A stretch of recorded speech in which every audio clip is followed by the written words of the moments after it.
क्रिस्त में प्यारे भाइयों और बहनों, आइए आज के पवित्र मिस्सा बलिदान को शुरू करते हैं। पिता और पुत्र और पवित्र आत्मा के नाम पर आमीन। हमारे प्रभु यीशु क्रिस्त की कृपा, ईश्वर का प्रेम तथा पवित्र आत्मा का सहचर्य आप सबों को प्राप्त हो और आपकी आत्मा के साथ। क्रिस्त में प्यारे भाइयों और बहनों, प्रभु यीशु मसीह के जन्मोत्सव के बाद दूसरा सप्ताह में प्रवेश कर चुके हैं। पवित्र मिस्सा बलिदान, प्रभु का पवित्र वचन और कलीसिया हमें अवसर देती है कि हम प्रभु के प्रेम में बढ़ें। जिस बालक यीशु को हमने पाया है, जिस बालक यीशु को हमने ग्रहण किया है, उसी के प्रेम में बढ़े, उनकी शिक्षा में आगे बढ़े। ये अवसर हमें पाठ के द्वारा मिलता है। आइए, जब इस पवित्र मिस्सा बलिदान में हम भाग ले रहे हैं, सबसे पहले हम अपने आप को तैयार करें। जब हम तैयारियां करते हैं, निश्चय ही प्रभु को देख पाते हैं, प्रभु को स्वीकार और ग्रहण कर पाते हैं। और कलीसिया और ईश्वर हमें और हमसे यही चाहते हैं कि हम प्रभु का दर्शन हमेशा करते रहें और उसके द्वारा अपने जीवन में बदलाव लाते रहें। तो आइए कुछ पल हम अपने आंखें बंद करें। आंखें बंद कीजिए, प्रभु के नज़दीक और करीब आइए, प्रभु की उपस्थिति को महसूस कीजिए। जैसे हम प्रकाश में आते हैं, उजियारा में आते हैं, हम अपने आप को जान पाते हैं, अपने बारे में परख कर पाते हैं कि मेरे जीवन में कमियां क्या हैं, अधूरापन क्या है, पाप क्या है। सब कुछ को जान पाते हैं क्योंकि प्रकाश में सब आते हैं। हम सुक्ति ग्रंथ अध्याय 28 वाक्य 13 में पढ़ते हैं, वचन इस प्रकार है, जो अपने पाप छिपाता वह उन्नति नहीं करेगा, जो उन्हें प्रकट कर छोड़ देता है उस पर दया की जाएगी। जी हाँ, हम प्रभु के प्रेम को अनुभव करते हुए प्रभु के प्रेम में बढ़ना चाहते हैं। आइए सारे पापों को याद करें जो मन से, विचार से, दृष्टि से, जुबान से किए हैं। सारे पापों के प्रति पश्चाताप करें, माफी मांगे और क्षमा याचना का गीत गाएं।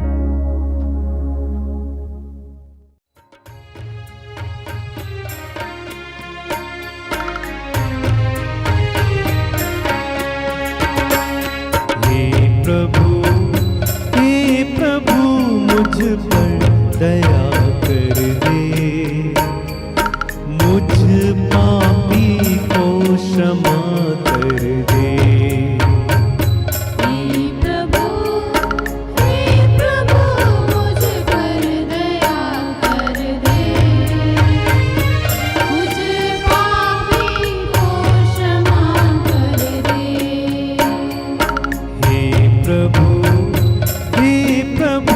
मुझ पर दया कर दे, मुझ पापी को क्षमा कर दे। हे प्रभु मुझ पर दया कर दे, मुझ पापी को क्षमा कर दे।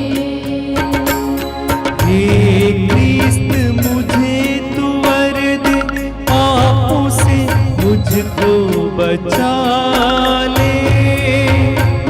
हे क्रिस्त मुझे तू वर दे, पापों से मुझको बचा ले। हे प्रभु मुझ पर दया कर दे, मुझ पापी को क्षमा कर दे। हे प्रभु मुझ पर दया कर दे, मुझ पापी को क्षमा कर दे। मुझ पापी को क्षमा कर दे, मुझ पापी को क्षमा कर दे। सर्वशक्तिमान ईश्वर हम लोगों पर दया करे और हमारे पाप क्षमा कर हमको अनंत जीवन प्रदान करे। आमीन।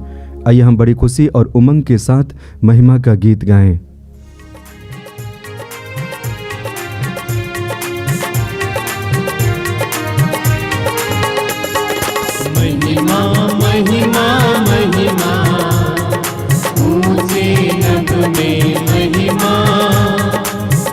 महिमा महिमा महिमा ऊंचे नभ में महिमा धन्य धन्य कहते गुण गाते धन्य तुझे हम कहते हैं तेरी आराधना करते हैं हम तेरी स्तुति सब गाते हैं महिमा महिमा महिमा ऊंचे नभ में महिमा महिमा महिमा महिमा ऊंचे नभ में महिमा सर्वशक्तिमान पिता परमेश्वर स्वर्ग लोक के स्वामी है यीशु क्रिस्त इकलौते पुत्र है तेरा गुण सब गाते हैं महिमा महिमा महिमा ऊंचे नभ में महिमा महिमा महिमा महिमा ऊंचे नभ में महिमा जगत के सारे पाप के हारत हम पे दया तू रखना सदा पिता के गाए विराजता तू विनती हमारी सुन ले प्रभु महिमा महिमा महिमा ऊंचे नभ में महिमा महिमा महिमा महिमा ऊंचे नभ में महिमा पवित्र आत्मा के संग तू है पावन तू ही प्रभु है पिता की महिमा सर्वोपरि है तेरी महिमा होती है महिमा महिमा महिमा ऊंचे नभ में महिमा महिमा महिमा महिमा ऊंचे नभ में महिमा। हम प्रार्थना करें। हे ईश्वर, इस दिन तूने तारे के माध्यम से राष्ट्रों के समक्ष अपने इकलौते पुत्र को प्रकट किया। हम सब विश्वास के द्वारा तुझे जान चुके हैं। तेरी दया से हम स्वर्ग में तेरे तेजोमय मुखमंडल का दर्शन कर सकें। ऐसी कृपा कर हमारे प्रभु तेरे पुत्र यीशु क्रिस्त के द्वारा, जो तेरे तथा पवित्र आत्मा के संग एक ईश्वर होकर युगान युग जीते और राज्य करते हैं। आमीन।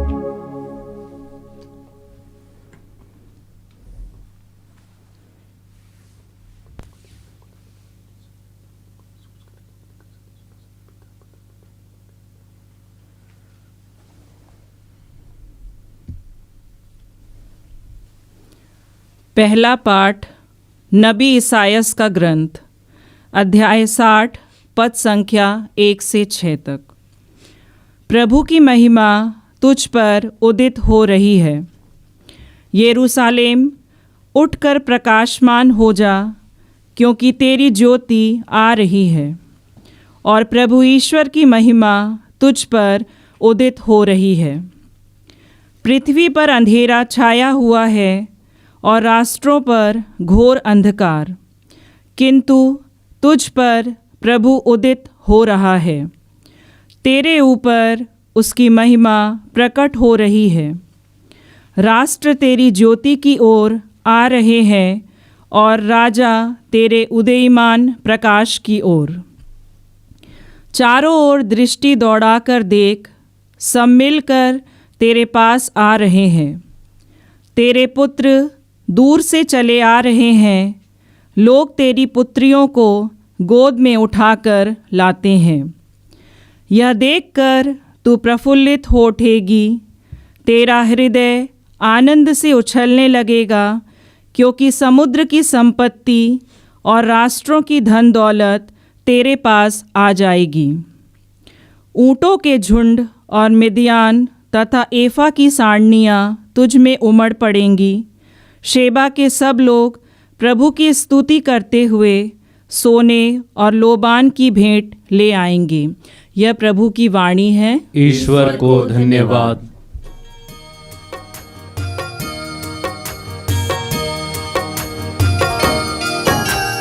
घर का तुम आश्रय बन जा। यीशु मरियम यूसुफ पिता, हमारे घर के आंगन में पावन क्रूस लगा देना।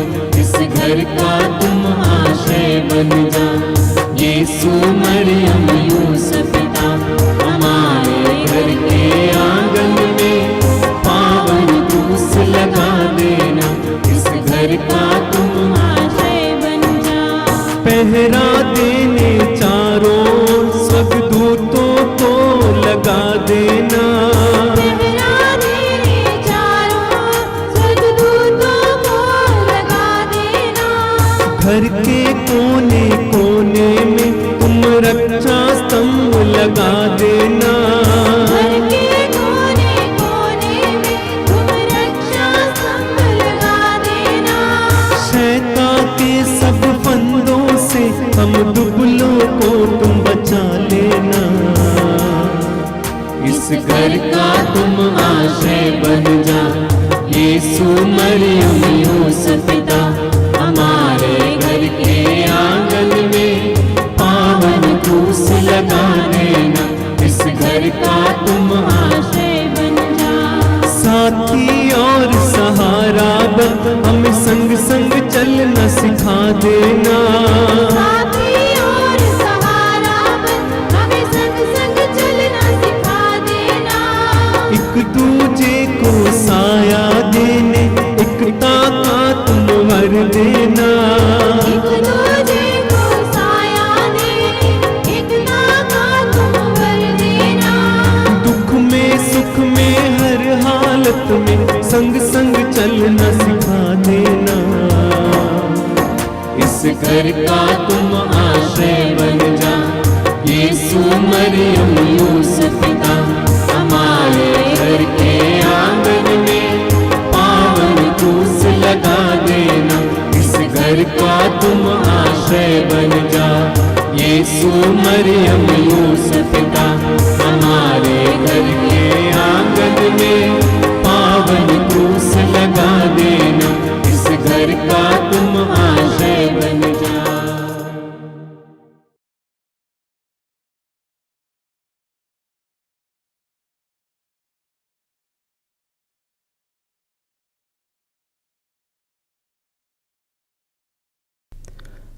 दूसरा पाठ इफेसियों के नाम संत पौलुस का पत्र, अध्याय 3, पद संख्या 2 से 3, अध्याय 5, पद संख्या 6 तक।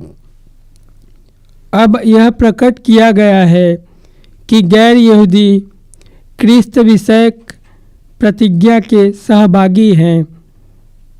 भाइयों, आप लोगों ने अवश्य सुना होगा कि परम दयालु ईश्वर ने आपकी भलाई के लिए मुझे यह कार्य सौंपा है।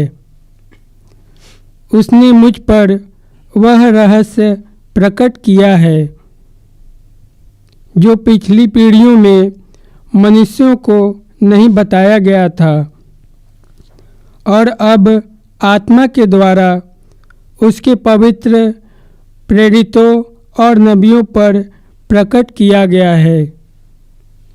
वह रहस्य यह है कि सुसमाचार के द्वारा यहूदियों के साथ गैर यहूदी एक ही विरासत के अधिकारी हैं, एक शरीर के अंग हैं और यीशु मसीह विषयक प्रतिज्ञा के सहभागी हैं। यह प्रभु की वाणी है। ईश्वर को धन्यवाद।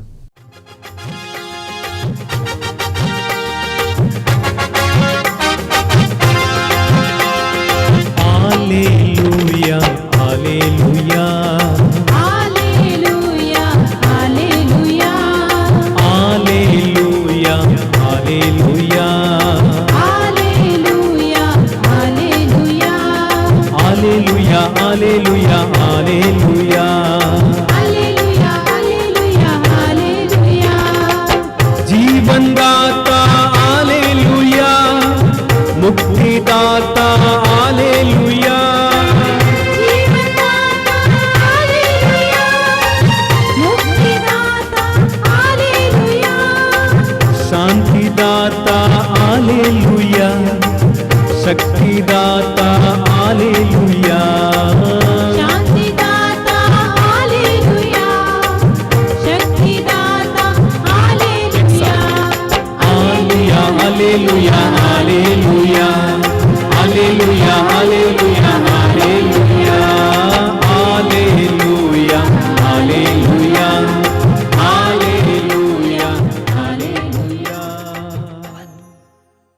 प्रभु आप लोगों के साथ हो।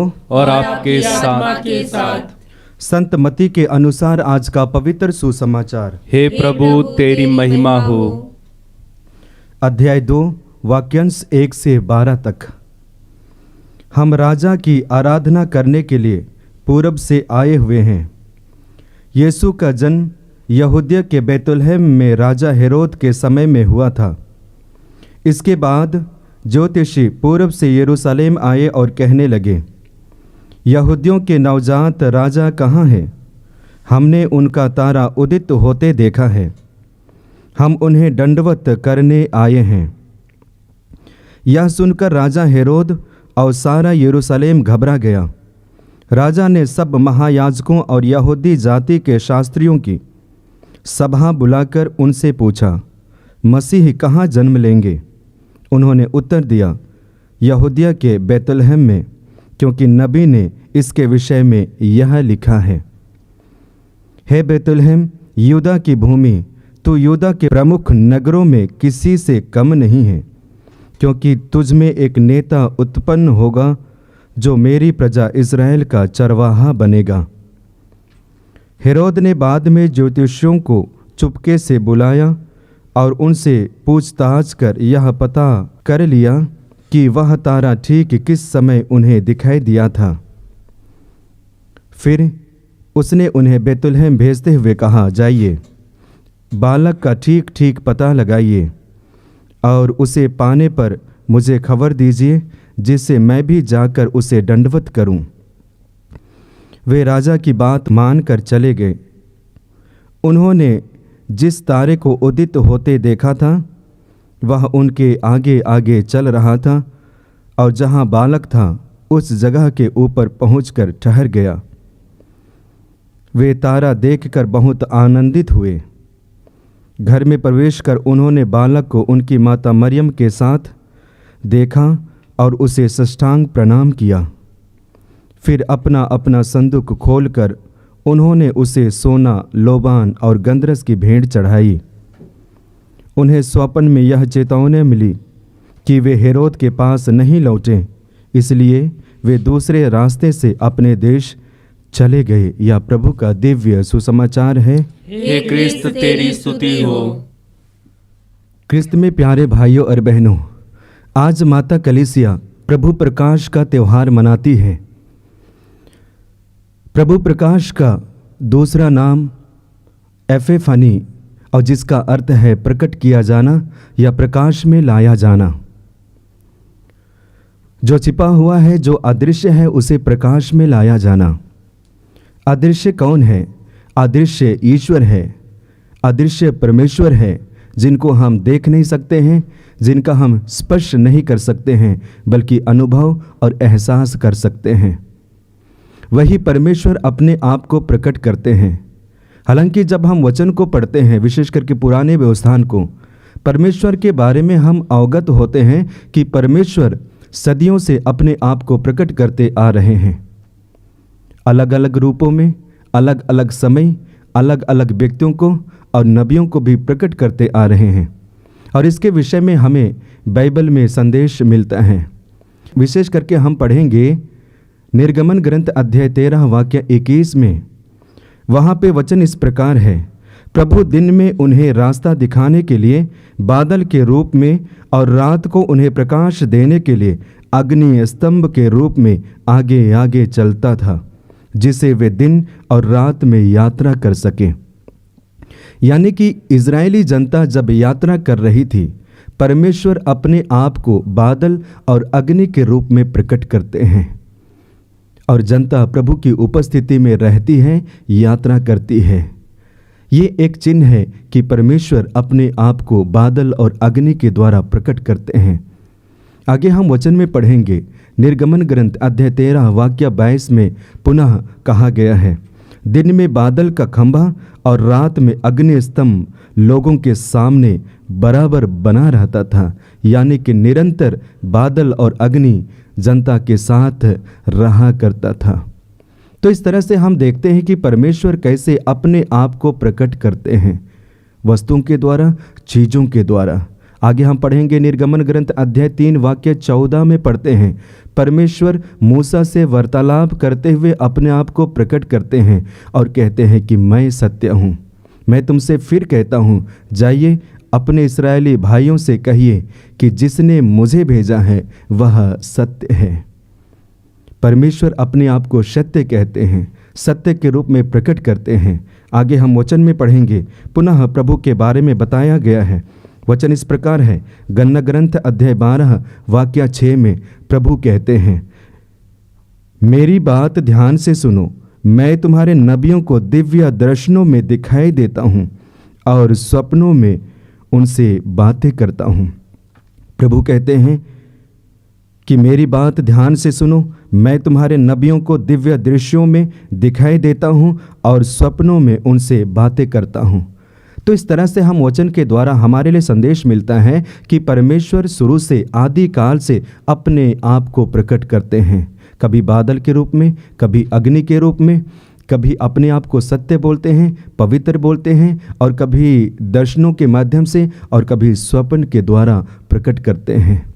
लेकिन क्या जनता परमेश्वर को समझ पाई या नहीं, इसके बारे में हमें सोचने की ज़रूरत है। लेकिन मैं समझता हूँ उन्होंने समझा और इसलिए परमेश्वर पर विश्वास किया।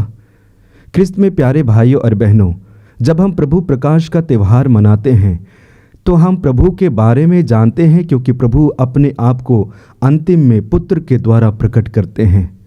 अपने पुत्र यीशु मसीह, बालक यीशु मसीह के द्वारा अपने आप को प्रकट करते हैं और इसी का त्यौहार आज मनाते हैं। इसलिए हम पढ़ते हैं यूहन्ना के सुसमाचार अध्याय 14 वाक्य 9 में पढ़ते हैं, वचन इस प्रकार है, जिसने मुझे देखा है उसने पिता को देखा है। प्रभु यीशु मसीह कहते हैं, लोगों को बताते हैं कि जिसने मुझे देखा है उसने पिता को देखा है, जो मेरी सुनता है वह पिता की सुनता है। तो एक तरह से पिता और पुत्र एक है, उसके बारे में वचन दर्शाता है। इसके विषय में आगे हम पढ़ेंगे यूहन्ना के सुसमाचार अध्याय 10 वाक्य 30 में स्वयं प्रभु कहते हैं, मैं और पिता एक हैं, मैं और पिता एक हैं। और इसलिए पुत्र के द्वारा ईश्वर अपने आप को प्रकट करते हैं। आगे वचन में पढ़ेंगे यूहन्ना के सुसमाचार अध्याय 1 वाक्य 18 में वचन इस प्रकार है, किसी ने कभी ईश्वर को नहीं देखा, पिता की गोद में रहने वाले एकलौते ईश्वर ने उसे प्रकट किया है। अर्थात यीशु मसीह, बालक यीशु पिता को प्रकट किया है। तो ये प्रभु प्रकाश का त्यौहार इस बात को दर्शाता है कि पिता पुत्र के द्वारा प्रकट किया है और पिता अपने पुत्र को हमारे लिए प्रकट किया है। आगे हम वचन में पढ़े, विशेष करके सुसमाचार में हम लोगों ने देखा 3 ज्योतिषियों के बारे में, यानी कि जो प्रकट हुआ है उसको देखने के लिए, उसको दर्शन करने के लिए अलग अलग देशों से 3 ज्योतिषी आते हैं। और जब हम ज्योतिषियों के बारे में मनन चिंतन करते हैं तो मुख्य रूप से 3 बातों पर मनन चिंतन कर सकते हैं। और उनमें से पहला है, ज्योतिषियों के मन और हृदय में एक तीव्र इच्छा थी कि वे नवजात शिशु को अर्थात मुक्तिदाता यीशु को देखें, और इसलिए अपने देश, अपने शहर, अपने नगर, अपने जगह को छोड़कर अब यीशु की ओर आते हैं, बालक यीशु की ओर आते हैं, नवजात शिशु की ओर आते हैं, मुक्तिदाता यीशु की ओर आते हैं। इसलिए आते हैं क्योंकि वे देखना चाहते हैं, अनुभव करना चाहते हैं, स्पर्श करना चाहते हैं। संदेश हमारे लिए यही है कि प्रभु हमारे लिए आ चुके हैं, हमारे बीच में प्रकट हो चुके हैं। क्या हम दर्शन करना चाहते हैं? क्या ज्योतिषियों की तरह हमारे अंदर में तीव्र इच्छा है? ये हमें पूछने की जरूरत है। यदि इच्छा है तो निश्चय ही हम प्रभु को दर्शन करेंगे। आज हम देखते हैं विशेष करके विश्वासियों के जीवन में, हमारे जीवन में भी कभी कभी ये इच्छा कम होती जाती है, उतनी इच्छा नहीं होती है जितना होना चाहिए। और वजह यही होता है कि हम प्रभु का दर्शन करने से चूक जाते हैं। संदेश हमारे लिए यह है कि हमारे अंदर में विशेष करके विश्वास और आध्यात्मिकता को बढ़ाने की ज़रूरत है, पवित्रता को बढ़ाने की ज़रूरत है, और इसके ज़रिए हम प्रभु को दर्शन कर पाएंगे, देख पाएंगे, अनुभव कर पाएंगे। और इसलिए हम मत्ती के सुसमाचार अध्याय 5 वाक्य 8 में पढ़ते हैं, धन्य है वे जिनका हृदय निर्मल है, जिनका मन स्वस्थ है, ईश्वर का दर्शन करेंगे। दूसरा बिंदु पर हम मनन चिंतन करते हैं और वह यह है विनम्रता। ज्योतिषियों के बारे में जब हम मनन चिंतन करेंगे, वे ज्ञानी थे और इसलिए तारों के बारे में स्टडी करते हैं, पढ़ाई करते हैं और तारों को देख कर उनका अनुसरण करते हुए सही जगह पे आते हैं और उसको जानने और परखने का वरदान ईश्वर के द्वारा उन्हें मिला था। संसार में सबसे ज्ञानी यही व्यक्ति होते हैं। इतना बड़ा और इतने ज्ञानी होने के बावजूद भी अपने आप में नम्रता को लाते हैं।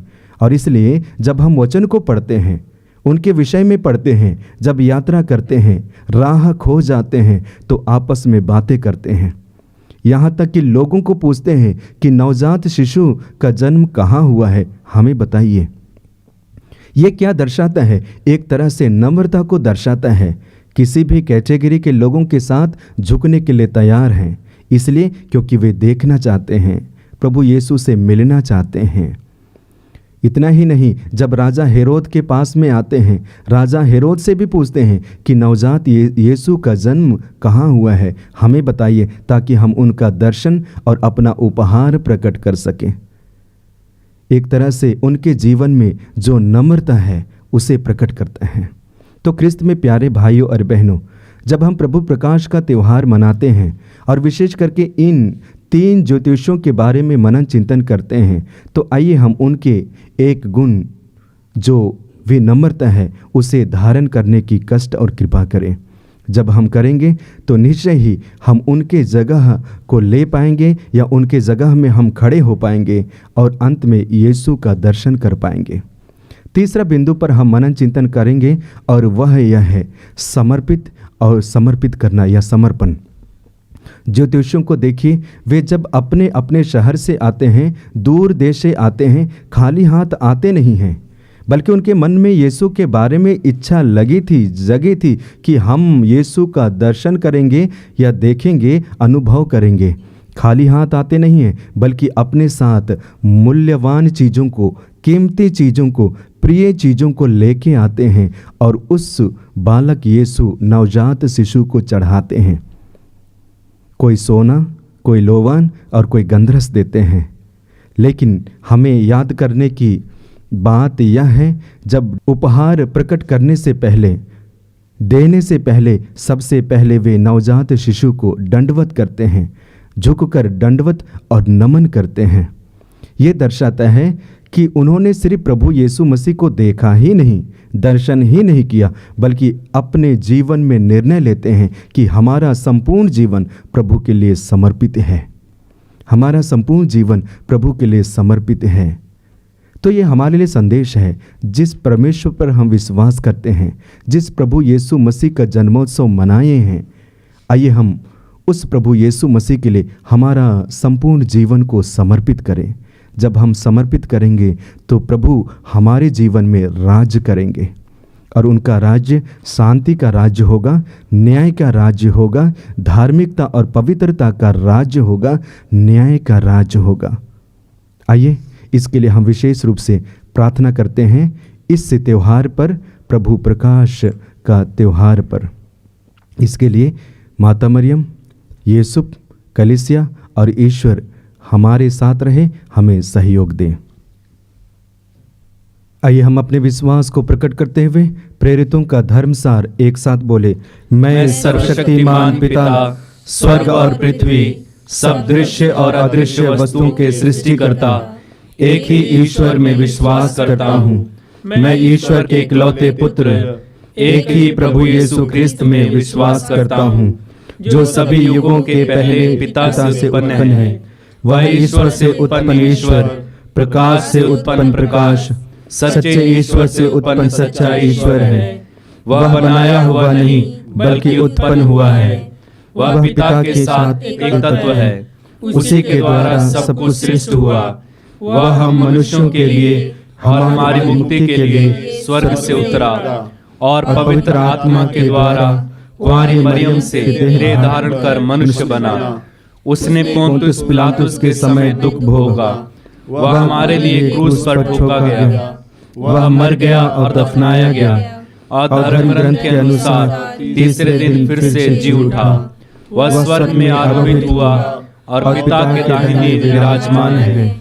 वह जीवितों और मृतकों का न्याय करने महिमा के साथ फिर आएगा, और उसके राज्य का कभी अंत नहीं होगा। मैं पवित्र आत्मा में विश्वास करता हूँ, वह प्रभु और जीवन दाता है। वह पिता और पुत्र से प्रसिद्ध होता है। पिता और पुत्र के साथ उसकी आराधना और महिमा होती है। वह नबियों के मुख से बोला है। मैं एक पवित्र कैथोलिक तथा प्रेरित कलीसिया में विश्वास करता हूँ। मैं पापों की क्षमा के लिए एक ही बपतिस्मा स्वीकार करता हूँ, और मृतकों के पुनरुत्थान तथा अनंत जीवन की बाट जोता हूँ। आमीन। आमीन।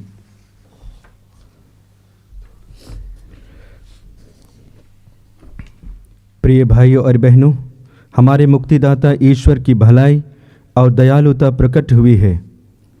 हम अपने पुण्य पर नहीं बल्कि उनकी दयालुता पर भरोसा रखकर दीनतापूर्वक प्रार्थना करें। आपका अनुवाक्य होगा, हे प्रभु दया कर। हे प्रभु दया कर। हम इस नव वर्ष में हम प्रार्थना करते हैं, हमारे कैथोलिक कलीसिया के लिए प्रार्थना करते हैं कि प्रभु हमारे कलीसिया रूपी परिवार को पवित्र आत्मा से संचालित करे और कलीसिया में प्रेम एकता बनी रहे। इसके लिए हम प्रार्थना करें। हे प्रभु दया कर। हम संसार के हर एक रोगियों को प्रभु आपके चरणों में समर्पित करते हैं। आप अपना दाहिना हाथ बढ़ाकर उन्हें स्पर्श करें ताकि वे स्वस्थ होकर आपकी महिमा कर सके। इसके लिए हम प्रार्थना करें। हे प्रभु दया कर। हम हमारे देश के नेताओं के लिए प्रार्थना करें। प्रभु उन्हें प्रज्ञा एवं विवेक प्रदान करें और वे देश को इस वर्ष अच्छे से चला पाए। इसके लिए हम प्रार्थना करें। हे प्रभु दया कर। हम संसार के सभी युवक युवतियों के लिए प्रार्थना करें कि प्रभु 2022 में उन्हें अपने प्यार से भरे और वे अपने गलत मार्ग को त्याग कर जीवन में आगे बढ़े। इसके लिए हम प्रार्थना करें। हे प्रभु दया कर। हम वर्ष 2021 के लिए प्रभु को धन्यवाद देते हैं। प्रभु ने हम सबों को सुरक्षित रखा और आने वाले नव वर्ष के लिए 2022 के लिए प्रार्थना करें कि प्रभु इस वर्ष सभी तरह के महामारियों से देश को संरक्षण प्रदान करे और सबों को स्वस्थ और सकुशल रखे। इसके लिए प्रार्थना करें। हे प्रभु दया कर। हे प्रभु हमारे ईश्वर, कुंवारी मरियम ने ईश्वर तथा मनुष्य को अपने निष्कलंक गर्भ में धारण करने का सौभाग्य प्राप्त किया था।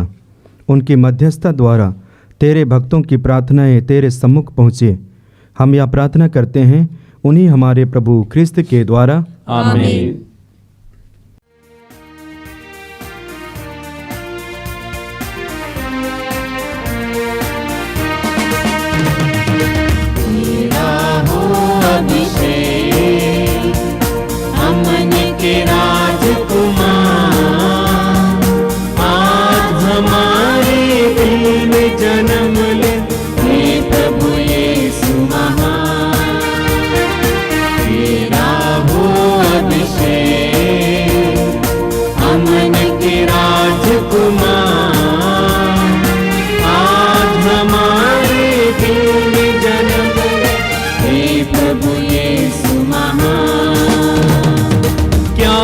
चढ़ाए हम भेंट में तुझको।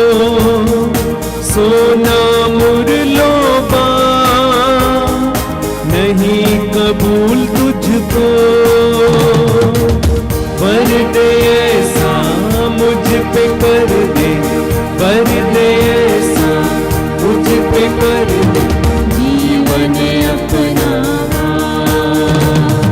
तेरा हो अभिषेक, अमन के राजकुमार, आज हमारे दिल में जन्म ले, हे प्रभु यीशु महान, हे प्रभु यीशु महान, हे प्रभु यीशु महान। भाई और बहनों, प्रार्थना कीजिए कि सर्वशक्तिमान पिता ईश्वर मेरा और आप लोगों का यह बलिदान ग्रहण करें। प्रभु अपने नाम की स्तुति तथा महिमा के लिए और हमारे तथा अपने समस्त पवित्र कलीसिया के लाभ के लिए आपके हाथों से यह बलिदान स्वीकार करें। हे प्रभु, अपनी कलीसिया के इन दानों पर दया दृष्टि डाल। अब हम तुझसे सोना, लोबान और गंधरस के उपहार नहीं चढ़ाते हैं, ये तो हमारे प्रभु यीशु क्रिस्त के प्रतीक मात्र है। हम तुझे स्वयं प्रभु क्रिस्त को अर्पित करते हैं, जो हमारी बलि और भोजन बन गए हैं। वह युगान युग जीते और राज्य करते हैं। आमीन। प्रभु आप लोगों के साथ हो और आपकी आत्मा के साथ। प्रभु में मन लगाइए। हम प्रभु में मन लगाए हुए हैं। हम अपने प्रभु ईश्वर को धन्यवाद दें। यह उचित और न्याय संगत है। हे प्रभु, पवित्र पिता, सर्वशक्तिमान और शाश्वत ईश्वर, यह वास्तव में उचित और न्याय संगत है। हमारा कर्तव्य तथा कल्याण है कि हम सदा और सर्वत्र तुझे धन्यवाद दें। तूने क्रिस्त में आज हमारी मुक्ति के रहस्य को राष्ट्रों की ज्योति के रूप में प्रकट किया है, और जब ये हमारी नश्वर प्रकृति में प्रकट हुए तो तूने इनकी अविनाशी महिमा द्वारा हमारा नवनिर्माण किया है। इसलिए दूतों और महादूतों, सिंहासन और साम्राज्य, स्वर्गिक सेनाओं और शक्तियों के साथ मिलकर हम अनंत काल तक तेरा महिमा गान करते हैं।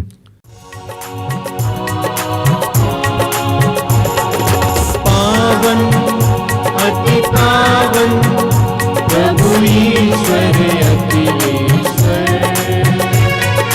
पावन अति पावन प्रभु ईश्वर अखिलेश्वर, स्वर्ग धरा के कोने कोने गूंजे तेरा नाम, परमेश्वर की महिमा गरिमा फैले तीनों धाम, फैले तीनों धाम, पावन अति पावन प्रभु ईश्वर अखिलेश्वर, पावन अति पावन प्रभु ईश्वर अखिलेश्वर, धन्य है वह जो आता है परमेश्वर के नाम, परमेश्वर की महिमा गरिमा फैले तीनों धाम, फैले तीनों धाम, पावन अति पावन प्रभु ईश्वर अखिलेश्वर, पावन अति पावन प्रभु ईश्वर अखिलेश्वर। पवित्र मिस्सा बलिदान के महत्वपूर्ण भाग में प्रवेश किए। आइए हम अपने आप को तैयार करें। हे प्रभु, तू वास्तव में पवित्र है, सारी पवित्रता का स्रोत है। हम तुझसे प्रार्थना करते हैं, तो इन उपहारों को अपने आत्मा के संस्पर्श से पवित्र कर दे, कि ये हमारे प्रभु यीशु क्रिस्त के शरीर तथा रक्त बन जाए। जब वे स्वेच्छा से मृत्यु के लिए सौंपे गए, उन्होंने रोटी ली, तुझे धन्यवाद दिया और रोटी तोड़कर उसे अपने शिष्यों को देते हुए कहा, तुम सब इसे लो और इसमें से खाओ, क्योंकि यह मेरा शरीर है जो तुम्हारे लिए बलि चढ़ाया जाएगा।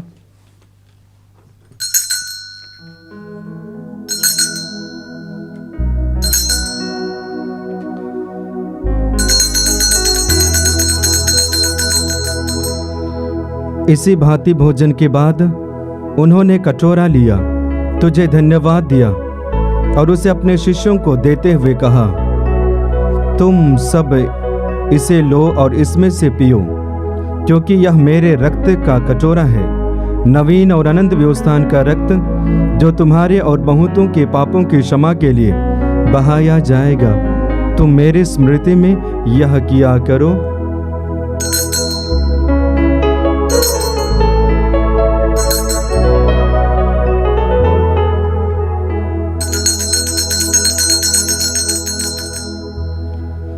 विश्वास का रहस्य।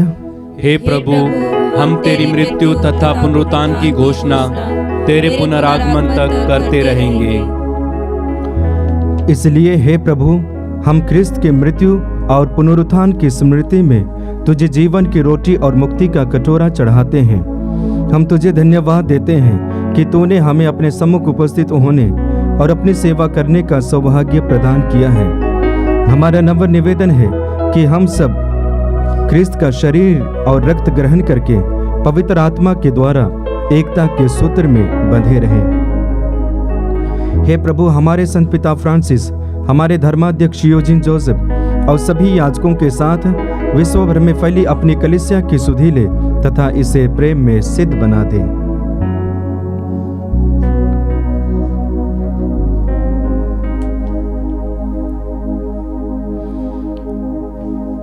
हमारे उन भाई बहनों की भी सुधि ले जो पुनरुत्थान की आशा में परलोक सिधा चुके हैं।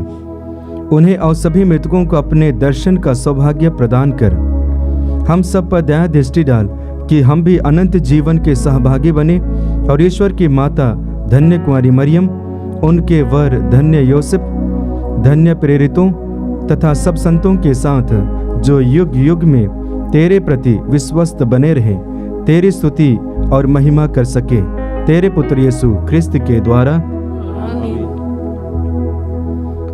आइए हम त्रिएक ईश्वर का गुणगान एक साथ करें। इन्हीं प्रभु ख्रिस्त के द्वारा, इन्हीं के साथ और इन्हीं में, हे सर्वशक्तिमान पिता ईश्वर, पवित्र आत्मा के साथ सारा गौरव तथा सम्मान युगान युग तेरा ही है। आमीन, आमीन,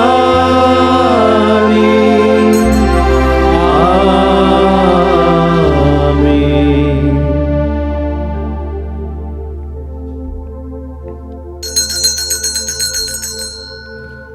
आइए हम प्रभु यीशु मसीह के द्वारा सिखाई गई उस सुंदर और शक्तिशाली प्रार्थना को एक साथ बोले। हे हमारे पिता, तू जो स्वर्ग में है, तेरा नाम पवित्र माना जाए, तेरा राज्य आवे, तेरी इच्छा जैसे स्वर्ग में है वैसे इस पृथ्वी पर भी पूरी हो।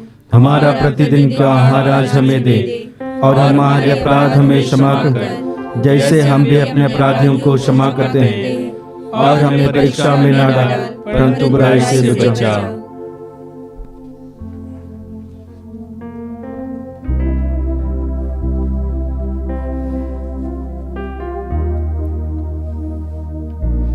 हे प्रभु, हम तुझसे प्रार्थना करते हैं, सभी बुराइयों से हमें बचा और इस जीवन में हमें कृपा पूर्वक शांति प्रदान कर।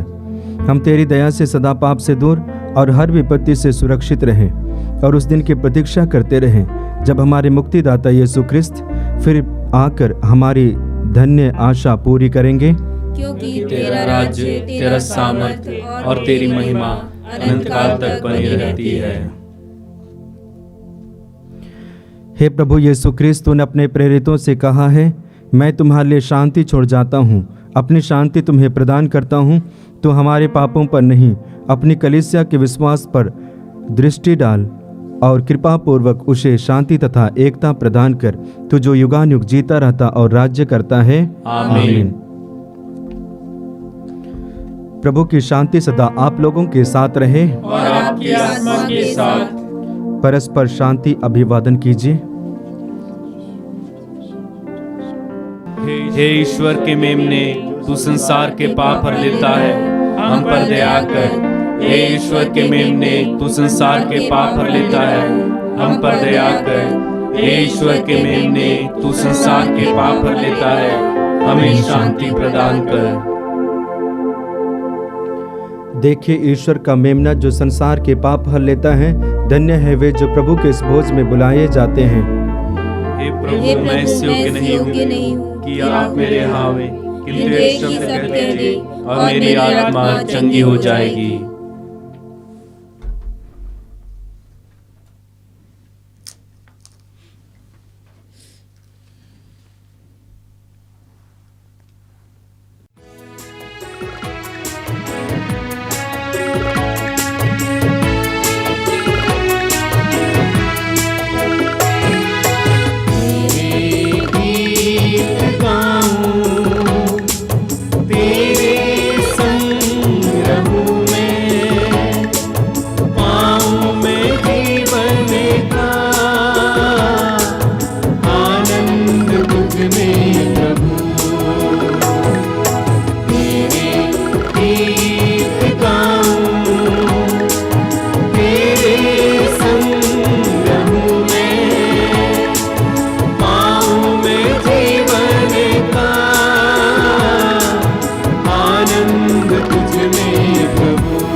हम प्रार्थना करें।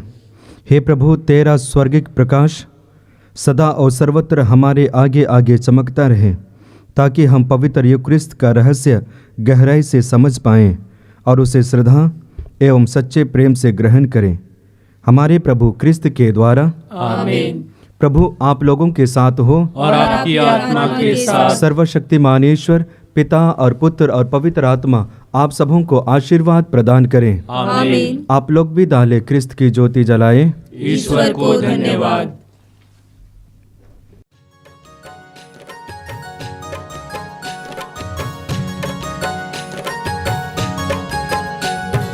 देखो चरनी में यहूदा नगर